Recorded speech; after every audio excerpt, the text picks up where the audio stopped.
Olunaku lw'eggulo Ekereziya Katolika mu nsi yonna yaguddemu ekiyongobero oluvannyuma lw'okufuna amawulire g'okufa kwa Paapa Benedict XIV eyawummula eyafiiridde ku gy'obukulu 95.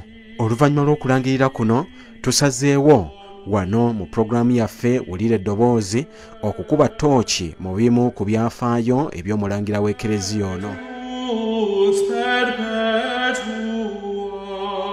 Kadino Joseph Lwazinga eyalonda erinnya erya Benedict XIV ng'alondeddwa ku bwa Paapa yazaalibwa ng'ennaku z'omwezi 16 Apuli w'omwaka gwa 1927 mu ssaza ly'e Passau mu Germany era n'abatizibwa ku lunaku lwe lumu.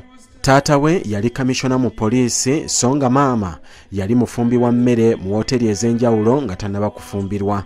Okuva mu 1946 okutuuka mu 1951 yasoma filosofe ne theology oba ebyeddiini mu ttendekero erya Freising ne Yunivasite ey'omu Munich. Yafuna obusaaseredooti ng'ennaku z'omwezi 29 Juni w'omwaka gwa 1951 era nga wayise omwaka gumu gwokka yatandika okusomesa mu ttendekero erya Higher School of Freising.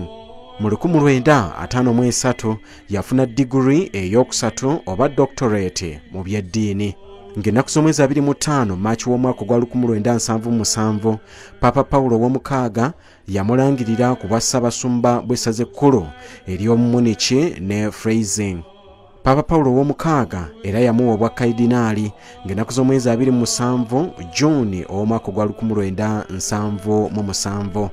Mu 1978 yeetaba mu lukiiko olw'abakaliidinaali okulonda Paapa olwatuula okuva ng'ennaku z'omwezi 25 okutuuka ng'ennaku z'omwezi 26 Augusiti era lwagenda okukomekerezebwa nga balonze Paapa Yowaana Pawulo omubereberye. Mu mwezi ogwa Okitoba omwaka gwe gumu era yeetaba mu lukiiko olw'abakaliidinaali okulonda Paapa Yowaana Pawulo II.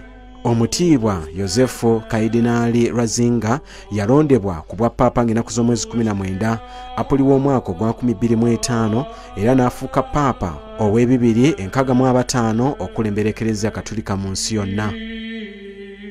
Paapa Benedict XIV ng'aweza egy'obukulu 78 yasikira Paapa Yowaana Pawulo II mu mwaka gwa 2005 era n'akulembera Ekereziya Katolika emyaka 8 gyokka. Ng'ennaku z'omwezi 11 Februari w'omwaka gwa 2013 Paapa Benedict yalangirira nga bwe yali agenda okulekulira ekifo kino ng'agamba nti yali atandise okunafuwa olw'emyaka nga takyasobola kuddukanya buvunaanyizibwa obugendera ku bwa Paapa. Kino kyamufuula Paapa eyasookera ddala okulekulira mu myaka 60 egyali gyakayitawo. Paapa yali yasemba okulekulira ye Paapa Gregory XII nga kino yakikola mu mwaka gwali gwa 1415. Paapa Benedict ajjukirwa nnyo okulwanirira ennono y'Ekereziya Katolika mu nsi yonna naddala mu kulwanyisa ebikolwa eby'okukabasanya abaana abato ebyali bitandise okweyolekera mu bannaddiini ab'enjawulo.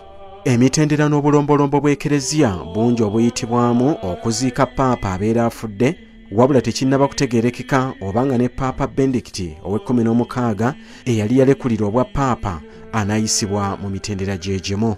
Omwoyo gw'omugenzi Paapa Benedict XIV Omukama aguwummuze mirembe.